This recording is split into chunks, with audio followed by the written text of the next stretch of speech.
बाबा भीमराव अंबेडकर जो हम लोगों के भगवान हैं, उन पर माल्यार्पण मौन धारण करके करना चाहते थे। उनको बताना चाहते थे, ये हम लोगों के भगवान, आप अनुसूचित जाति, जनजाति और महिलाओं के लिए क्या क्या न किए हैं, क्या क्या न लिखे हैं। ले और संविधान भी बनाए हैं। संविधान में महिलाओं और अनुसूचित जाति को विशेष अधिकार देने का काम किया है। लेकिन वर्तमान में माननीय नीतीश कुमार जो बिहार के मुख्यमंत्री हैं, वो महिलाओं के बारे में कितना अपशब्द और शर्मनाक बातें कही विधानसभा में, वो आप लोग जानते हैं। और फिर दूसरी बात, हमारे ऐसे शेड्यूल कास्ट के नेता जो नीतीश कुमार से उम्र में भी बड़ा है, राजनीतिक जीवन भी उनसे लंबी है और कह सकते हैं कि क्वालिफिकेशन उन्होंने 68-69 में प्राप्त किया और जीतन मांझी 66 में डिग्री ऑनर्स के साथ आया है। कहने का मतलब कि कम से कम विधानसभा में चुने हुए छोटे बड़े कोई भी हो, सभी माननीय सदस्य हुआ करते हैं। उनके प्रति आदर सूचक शब्द निकालना चाहिए। लेकिन नीतीश कुमार ने तुम तलाक की बातें की और कहा कि जीतन मांझी को कौन कहता है कि मुख्यमंत्री है, ये बड़ा मुख्यमंत्री हैं। और आप लोगों को भी एड्रेस किया कि इनको बड़ी तरजीह आप दे रहे हैं, इनको तरजीह देना बंद कीजिए, ये मुख्यमंत्री नहीं, इसको कोई अक्ल नहीं है। तो इस तरह से अपमानित किया गया। हम समझते हैं कि वो जीतन मांझी का अपमान नहीं है, सभी बिहार और हिंदुस्तान के जो दलित लोग हैं उनका अपमान उन्होंने किया। एक राज्य का मुख्यमंत्री जो 13 करोड़ जनता का प्रतिनिधित्व करते हैं और उनके मुखारबिंद से ये सारी बातें जो आई वो निश्चित रूप में विचारणीय है। और जीतन मांझी क्या बोल रहा था, और लोग कहते हैं हमारे और भाजपा के बड़े नेता बोलेंगे कि जो आरक्षण संबंधी बिल लाया और कोटा बढ़ाने की बिल लाया, एडमिशन में भी हम लोग सब एक मत से उसको पारित किया, समर्थन दिया, तो फिर उसमें विरोध की कौन बातें आती है। सिर्फ हमने ये कहा कि बाबा भीमराव अंबेडकर जब संविधान लागू करने की बात हुई और आरक्षण देने की बात हुई, तो उन्होंने कहा था कि 10 वर्षों में समीक्षा होनी चाहिए। हुजूर, आप 18 वर्ष व्यतीत कर दिए, आपके छोटे बड़े भाई भी 15 वर्ष मुख्यमंत्री में रहे, आखिर क्यों नहीं इसका समीक्षा हुआ। और हम बताते हैं कि 16% कोटा हमको होना चाहिए था। अगर आज जांच किया जाएगा तो वो 7 या 8% से ज़्यादा नहीं है। दूसरी बात हमने बोला कि यहाँ के जो पदाधिकारी हमारे शेड्यूल कास्ट के हैं, उनके लिए 1971 में ही रोस्टर लागू है और रोस्टर लागू होने के उपरांत 16% प्रमोशन में आरक्षण मिलना चाहिए।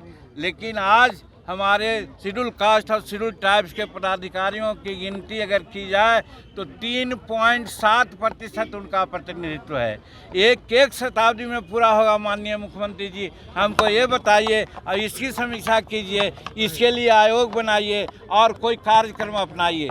इतने ही कहने पर वो भड़क गए कि इसको कुछ आता है, इसको हमने मुख्यमंत्री बनाया। हम कहते हैं कि आपको भाजपा ने मुख्यमंत्री बनाया और भाजपा को धोखा दे करके अब आप राजद में आए हैं, राजद ने मुख्यमंत्री बनाया। आप कहाँ मुख्यमंत्री बने हैं? आप भी तो इसी तरह से ढुलमुल नीति कर करके पलटू राम बन करके आज सत्ता में हैं। और जीतन मांझी को आप अपना स्वभाव से नहीं बनाया था। आप समझा था कि जीतन मांझी अनुसूचित जाति में भूया मुसहर का लोग है, अब भूया मुसहर लोग बहुत सीधा होता है। हम इसको बना देंगे तो जो कहेंगे वो करेगा। क्योंकि 2014 में चुनाव जब हार गए तो सब जगह से थू होने लगा कि आप इस्तीफा दो इस्तीफा दो।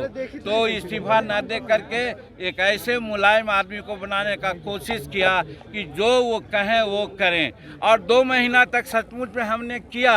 बाद में आप ही लोगों ने कहा कि जीतन मांझी रबर स्टैंप है, जीतन मांझी रिमोट से चलता है, तब फिर हम अपना काम शुरू किया तो उनका पेट में दर्द होने लगा। बहुत सारी बातें किया है वो आपके सामने है। और आज बाबा भीमराव अंबेडकर के चरणों में अपना माला पहना करके और हम लोग रिकॉन्साइल करना चाहते थे कि बाबा हम लोग क्या करें, नीतीश कुमार को सद्बुद्धि दें। और आज ताला नहीं खोला गया, विधानसभा में भी बोलने का मौका नहीं दिया, और आज यहाँ पर बाबा का मूर्ति पर माल्यार्पण करने से भी रोका गया।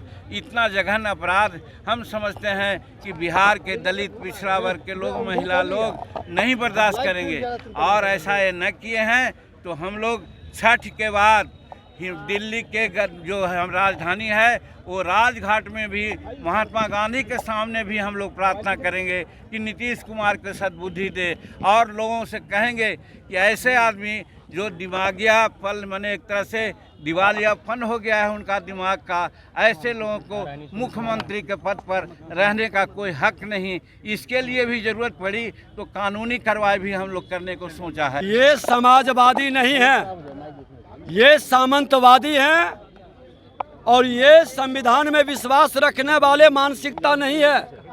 ये सामंतवादी प्रवृत्ति के लोग जो संविधान का, लोकतंत्र का सम्मान करने वाले लोग हैं, उसका अपमान करते हैं। एक संवैधानिक पद पर पूर्व मुख्यमंत्री का सदन के अंदर अपमान, आज डॉक्टर भीमराव अंबेडकर के मूर्ति के निकट ये मौन अपने धरने के कार्यक्रम में उनकी सामंतशाही झलक रही है। गेट नहीं खोलना और ये खुल करके अपराधियों, भ्रष्टाचारियों, माफियाओं के चंगुल में पूरी तरह से ये सरकार चला रहे हैं।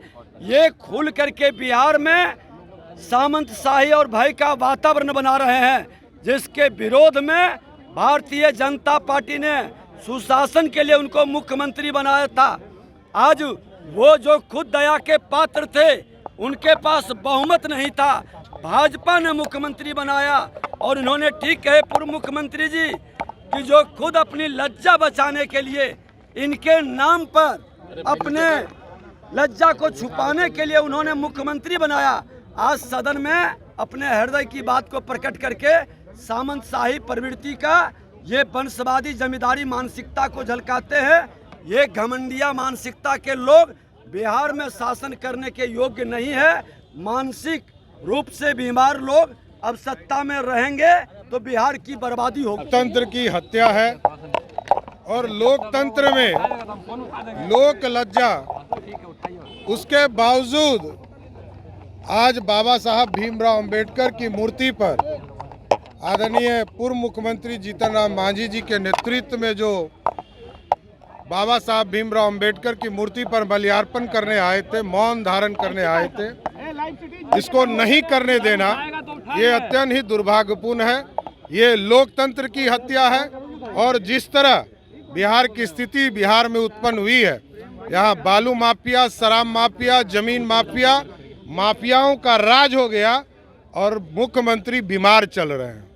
अब बीमार का इलाज होना चाहिए, इसलिए बिहार की स्थिति को देखते हुए आज जो स्थिति बनी है उससे स्पष्ट झलकता है कि बिहार में कोई कानून का राज स्थापित नहीं है।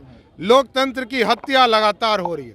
इसलिए भारतीय जनता पार्टी आदरणीय जीतन राम मांझी जी को पूर्ण समर्थन करती है, और जो अपमान इनका हुआ है उस अपमान का बदला बिहार की जनता लेने का काम करेगी।